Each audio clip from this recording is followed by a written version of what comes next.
question is for the Minister of Health and Long-Term Care. Mr. Speaker, according to Matthews House Hospice in my riding, the organization's unfunded 4 beds hosted 90 patients last year, affording them a dignified death. This year, Mr. Speaker, that number sits at 41 clients so far. In addition, its community hospice service supported 487 individuals last year, and to date the organization has already been there for 380 clients.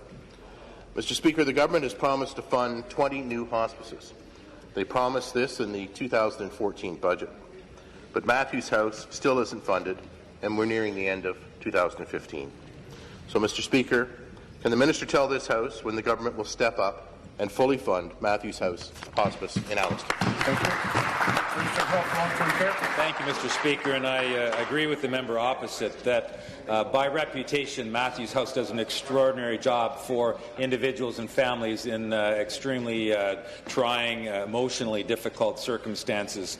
That's why we've made a commitment, as he mentioned, as government to fund an additional 20 new hospices across Ontario, and I've asked my parliamentary assistant, John Fraser, to the member for Ottawa South, to actually lead a process where he's developing a palliative care strategy, renewing our end-of-life strategy. We were the first government to actually, in 2005, bring in an end-of-life strategy and attached more than $100 million to that contribution. We were the first government in this province actually to fund hospices in the first place. We've made that commitment.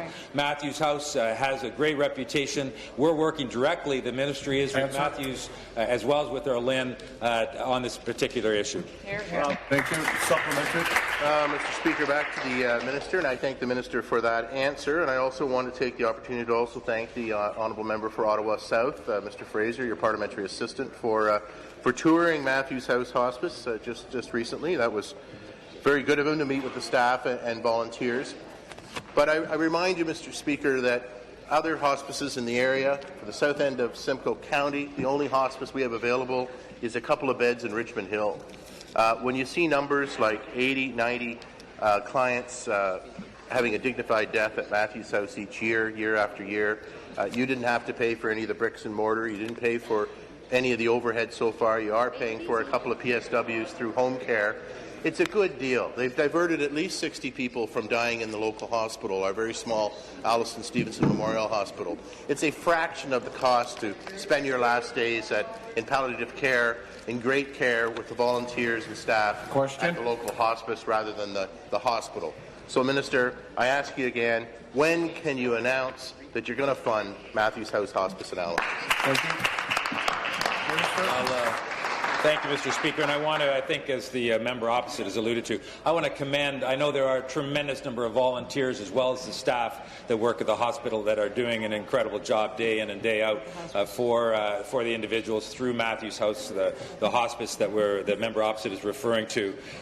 We've made a commitment to fund 20 more hospices. We stand by that commitment. I think the member opposite would appreciate that as we had in 2005 with our end-of-life strategy, we're taking a very principled and coordinated approach to this across the province to identify those hospices like Matthews House that are deserving of the funding in this new commitment. I would request that both Matthews as well as the member opposite give my parliamentary assistant, the member for Ottawa South, that modest amount of time remaining for him to be able to consult.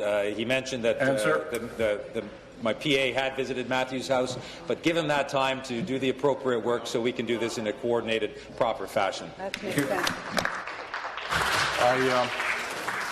I want to add my own Go Jays Go, but I would also